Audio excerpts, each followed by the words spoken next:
Hi, welcome to my class. And the channel is Science and Vigyan. After a long time, now I'm trying to have a time for my student or my subscriber, as the student are in the form of subscriber. So today we will discuss calibration, as I feel this topic is quite useful for everyone, pharmaceutical analysis people, pharmacochemistry people, or simple organic chemistry people. Calibration is used everywhere for the pharma student, for the non-pharma student, fine, and that is used in applied chemistry also. The topic is calibration. So we start with the introduction of the calibration. Before to that, I want to know about if you have any idea about the calibration, please do mention in the comment box any vague idea about it.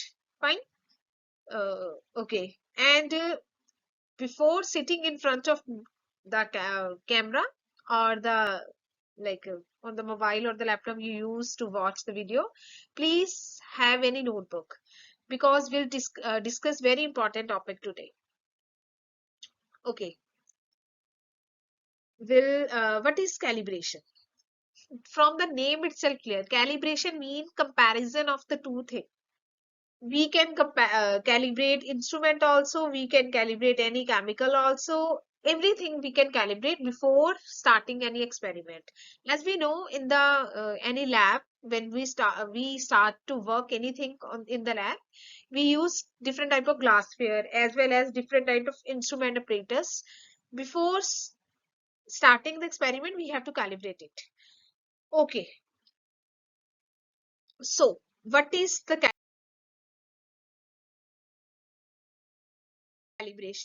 Calibration is the process by determining its accuracy. Accuracy mean, अब ये जो lecture रहने वाला है, हिंदी और English का combination रहने वाला है, क्योंकि मैं पर्सनली फील कर रही थी कि मेरे कई सब्सक्राइबर हैं, वो हिंदी में चाहते हैं कि लेक्चर हो, तो मैंने सोचा कि दोनों लैंग्वेज हम यूज करेंगे. ठीक है, इसमें हम एक्यूरेसी को डिटरमाइन करेंगे. एक्यूरेसी क्या है?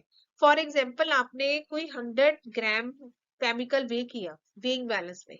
हमें क्या पता कि वेइंग बैलेंस 100 ग्राम का वेट दे रहा है कि नहीं देख रहा है. तो हमने क्या करना है, पहले वेइंग बैलेंस को हमने कैलिब्रेट कर लेना है. वही कैलिब्रेशन है. ठीक है, before to experiment we have to calibrate it, that is the calibration. Calibration क्या है? Comparison between the theoretical value and the practical value. That is the calibration. In the layman language, this is a calibration. Fine. Okay. It is a process of determining its accuracy. Calibration is the activity of checking by comparison with the standard. We can compare it with the standard also, and the accuracy of measuring instrument of any type. As I told you, कि जैसे lab में बहुत instrument होते हैं, हमें सबकी calibration check करनी होती है. ठीक है, it may also include the adjustment of the instrument to bring it alignment with the standard. Standard जैसे है, प्राइमरी स्टैंडर्ड है, सेकेंडरी स्टैंडर्ड है, या कोई भी स्टैंडर्ड है, हमने क्या उसको कैलिब्रेट करना है फर्स्ट. जनरली हम जो प्राइमरी स्टैंडर्ड है ना, उसको कैलिब्रेट करते हैं with the help of secondary standard and vice versa. Instrument की कैलिब्रेशन के तो डिटेल मेथड है, इनके बहुत अच्छे एसओपीज होते हैं कि जैसे वेइंग बैलेंस को हमने कैलिब्रेट करना है, कैसे करना है, मेल्टिंग पॉइंट ऑपरेटर्स को कैसे कैलिब्रेट करना है. अगर आपको इन डिटेल जानना है इसके बारे में, don't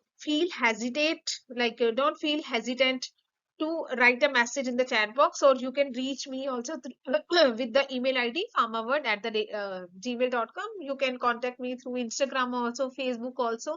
On the Facebook, I form one closed group channel, that is computer aided drug design. In that we have a forum of the good scientists from the specialist field. They will discuss the important project also, in which you can work also. Okay. Now, why there is need to do the calibrate, right? जैसे मैं अपने student को normally बोलती हूँ कि अगर हम कोई चीज भी कर रहे हैं, तो आपको पता होना चाहिए हम क्यों कर रहे हैं. ठीक है, दिमाग में होना चाहिए, या फिर आपको टीचर को पूछना चाहिए कि क्यों. अगर हम कैलिब्रेशन कर रहे हैं तो कर क्यों रहे हैं. जैसे मैंने आपको बोला कि मेल्टिंग पॉइंट ऑपरेटर्स को कैलिब्रेट करो. अब मेल्टिंग पॉइंट ऑपरेटर्स का यूज क्या है? हम मेल्टिंग पॉइंट चेक करेंगे. अब अगर वो इंस्ट्रूमेंट कैलिब्रेट ही ना हो तो हमें कैसे पता चलेगा अगर किसी कंपाउंड का 90 डिग्री सेल्सियस उसका मेल्टिंग पॉइंट है, ठीक है, और इंस्ट्रूमेंट दे रहा है 100%, तो इसमें मतलब 10% डिग्री सेल्सियस है, वो एरर आ रहा है, वो कैलिब्रेशन में हमें पता लग सकता है, ठीक है। Okay, and next is there are 3 main reason for having instrument calibrated. जैसे मैंने आपको पहले बताया why there is a need to do calibration. तो अब हम डिस्कस करेंगे कि क्या क्या कारण है इंस्ट्रूमेंट को कैलिब्रेट करने का। First, to ensure reading from an instrument are consistent with any other measurement। एक तो इंश्योर करेंगे, जैसे मैंने आपको डिजिटल मेल्टिंग पॉइंट अपरेटस की बात करी, या हम एनालिटिकल अपरेटस की बात करेंगे, हमने कुछ वे किया, वहां पे इंस्ट्रूमेंट में शो आया 120 mg, ठीक है, वो उसकी डिजिटल वैल्यू आई, क्या वो वैल्यू सही है, वो भी हम कंपेयर करते हैं। कैसे करते हैं? With the help of calibration, ठीक है। Second is to determine the accuracy of instrument reading. अब उसकी जो क्लोजनेस है एक्यूरेसी के साथ कितनी है, वो हम इसी के कैलिब्रेशन के साथ कर लेते हैं कि कितना का क्लोज है, नहीं है, ठीक है। And the third one is to establish reliability of an instrument. आपको जैसे अगर आपने एनालिसिस पढ़ी है पहले, तो आपको एक एक्यूरेसी एंड प्रिसीजन टर्म सुनी होगी, ठीक है। एक्यूरेसी मतलब होता है कि जो आपका प्रोसेस है, जो कोई मेथड है, वो सही है कि नहीं है, ठीक है, वो हो गया एक्यूरेसी। सेकंड है प्रिसाइज। प्रिसाइज क्या है कि अगर गलत रिजल्ट आया, नेक्स्ट टाइम भी वही आए। तो हम एज अ एनालिटिकल केमिस्ट हम मतलब हमारी कोशिश होती है the process should be precise rather than accurate. ऐसे नहीं है कि आज मैंने कोई टाइट्रेशन करी, आज उसका कंकॉर्डेंट वॉल्यूम 100 ml आया और कल उसका 95 आ जाए और परसों उसका 85 आ जाए। अगर उसका 100 ml आया वो गलत है, बट अगले दिन भी 100 ही आना चाहिए, वो है प्रिसाइज, ठीक है। रिलायबिलिटी अब क्या है? रिलायबिलिटी क्या है? जैसे हम बोलते हैं ना कि दैट पर्सन इज रिलायबल, कि हम उस पर यकीन कर सकते हैं। ऐसे ही हमें इंस्ट्रूमेंट पे यकीन करना है। वो यकीन कैसे करेंगे? वो कैलिब्रेशन से करेंगे, ठीक है। Like in with this is that I discuss that can be trusted। अब इसमें हम डिफरेंट डिफरेंट इंस्ट्रूमेंट के एग्जांपल लेने वाले हैं। इसमें जैसे है calibration of volumetric flask, calibration of pipette, melting point operators, analytical balance, हम एन नंबर ऑफ एग्जांपल्स हम ले सकते हैं। आज तो मैं हम हल्का सा ब्रश अप करने वाली हूँ कि how we do the calibration of volumetric operators. In detail we will not discuss today. जैसे ये तो बिगिनर के लिए एक ब्रश अप सा सेशन है, ठीक है। Calibration of volumetric flask. This described procedure to be used for the calibration of volumetric glassware for the calculation of oxygen concentration for the preparation of reagent। जैसे मैंने कोई वॉल्यूमेट्रिक फ्लास्क यूज करी, ठीक है, अब उसमें मैंने क्या करना है? मैंने ना ऑक्सीजन कंसंट्रेशन को मेजर करना है। अब उसमें मैंने बताना है कि वो जो रिजल्ट आ रहे हैं वो कितने के रिलायबल है, सही है कि गलत है, ठीक है। And for the preparation of reagent, जैसे वो अगर कोई ग्लासवेयर है, उसके साथ हम प्रेपरेशन ऑफ रेजेंट करने वाले हैं कि वो सही भी दे रहा है, ऐसे नहीं कि वो अपने आप ही गलत रिजल्ट देने लग जाए, ठीक है। वो भी हम चेक करेंगे इसके साथ। And for the water sampling in the Winkler method for the dissolve oxygen. ये मैंने बस ये रखा है कि कहाँ कहाँ हम कैलिब्रेटेड वॉल्यूमेट्रिक फ्लास्क को यूज करते हैं, ठीक है। डिटेल प्रोसेस अगर आपने जाननी है, लाइक करो, वीडियो को शेयर करो और कमेंट करो मैसेज बॉक्स में। फिर मैं आपको वन इंस्ट्रूमेंट वन इंस्ट्रूमेंट पर वन डे वो डिस्कस करने वाली हूँ इन डिटेल की, कैसे हम कैलिब्रेशन करते हैं हर एक इंस्ट्रूमेंट की, ठीक है।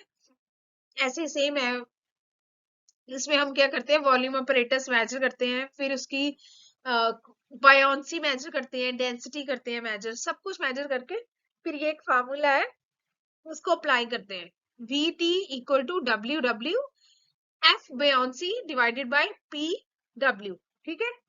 इसमें है the volume of glassware at some calibration temperature is a quotient of the mass of the water contained or delivered to the density of the pure water। इसमें VT S equal to WW where WW is the weight of water in the air, F buoyancy is the buoyancy correction, PW is the density of the pure water at the calibration temperature. वो क्या है? TC है, calibration temperature. ठीक है, यही उस फार्मूले में हम वैल्यूज पुट करेंगे तो वो पता चल जाएगा कितना कैलिब्रेट है हमारा इंस्ट्रूमेंट. ठीक है, अब इसमें हम the volume of glass sphere calibrated at the temperature, जैसे मैंने पहले बताया ये एक और फार्मूला है. इसमें हम V20, जैसे हमने इसमें टेम्परेचर को डिफाइन कर दिया कि टेम्परेचर हमारा 20 रहने वाला है, that is equal to VTC multiply with bracket start 1 plus AV bracket 20 minus TC. ठीक है, V20 is the volume of oxygen flask at the reference temperature 20 degrees Celsius, and VTS the volume of oxygen flask at the calibration temperature, that is TC, that is the standard one. We can mention that oxygen flask the value. ठीक है, हम ये सारे instrument क्या है वो calibration कर सकते हैं इन मेथड से. नेक्स्ट है to calibrate the given pipette of 10 ml. मैं पहले भी आपको बता चुकी हूँ. Today we will not discuss in detail the calibration procedure. Fine, थोड़ा बहुत आइडिया देने वाली कैसे होता है. प्रिंसिपल क्या है? वही under constant temperature and atmospheric pressure, जो डेंसिटी ऑफ वाटर है वो कांस्टेंट रहती है. ठीक है, वो वाला फैक्टर लेके, जैसे मैंने आपको पहले भी बताया, पहले वाले में भी ऐसे ही था, हमने डेंसिटी को कांस्टेंट मान के हमने कैलकुलेट कर ली थी वैल्यू. ठीक है, अभी भी वही मेथड है. The volume of water can be determined by weighing dispense water and gravimetric method is used to calibrate the pipette. Fine, calibration हम पिपेट हम कैसे करते हैं? ग्रेविटीमेट्रिक मेथड है. अगर इसका कोई आइडिया नहीं है आपको कि ग्रेविटीमेट्री क्या है, मैं नेम से बता दूं. ग्रेविटीमेट्री मीन ग्रेविटी. ग्रेविटी क्या है? वेट की बात हो रही है. इसमें हम वेट ऑफ वॉल्यूम को हम मेजर करते हैं. ठीक है, वही ग्रेविटीमेट्रिक है. आपने फार्मास्यूटिकल एनालिसिस में इन डिटेल पढ़ा होगा ये मेथड क्या है. अगर फिर भी कोई आइडिया नहीं है तो कमेंट बॉक्स में मेंशन करो मैसेज, मैं आपको डिस्कस करूंगी इन डिटेल कि क्या है ये मेथड, क्या इसके बारे में है. Then determine the volume of water. The accuracy of measurement is affected temperature and the pressure. ठीक है, जैसे मैंने पहले बोला कि हम कांस्टेंट टेम्परेचर और प्रेशर लेते हैं, तब हम वॉल्यूम ऑफ वाटर मेजर करते हैं, उससे हमें एक्यूरेसी पता चलती है कि पिपेट की कितनी एक्यूरेसी है. Then the calculated volume of water is compared with theoretical value to determine the accuracy and precision of pipette. जैसे मैंने बोला 2 फैक्टर होते हैं जब हम एनालिसिस में इन डिटेल पढ़ते हैं. एक है एक्यूरेसी, दूसरी है प्रोसीजर. एक्यूरेसी क्या है? मेथड एक्यूरेट होना चाहिए. प्रोसीजर क्या है? ये प्रिसाइज होना चाहिए. जैसे एनालिटिकल केमिस्ट है वो प्रिसाइज पे ज्यादा वर्क करता है, तो हम इसमें क्या है दोनों मेथड को कंपेयर कर लेते हैं, एक्यूरेसी को भी और प्रोसीजर को भी. ठीक है, ये रेफरेंस है. अगर आपने इन डिटेल कैलिब्रेशन के बारे में जानना है, you can open this book. Thank you so much. Stay bless. Okay, stay bless. अभी थोड़ा से है एमसीक्यूज रखे मैंने आपके लिए. आंसर कीजिए. It is a brainstorming session to determine dash instrument reading calibration is use. Answer लिखो, फिर मैं आपको शो करूंगी, फिर आप देखना कि आपका आंसर सही है कि नहीं. ठीक है, very good. Write down. Yes, okay. Is the calibration comparison between a known measurement and the measurement using your instrument? Yes or no? Write down T or F. Okay. Next question is size of precise and accurate measurement of various physical entities determined as.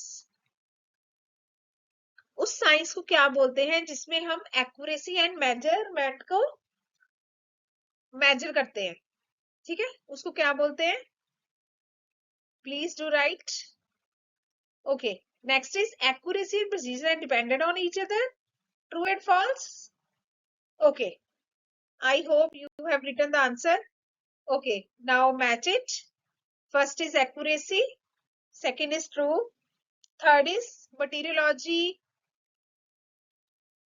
metrology, materiology, pedology, mineralogy. All are the process by which we measure accuracy and the procedure. And the last one is false because accuracy depends on the measure value with the standard value, but precision is closeness to two or more measured values.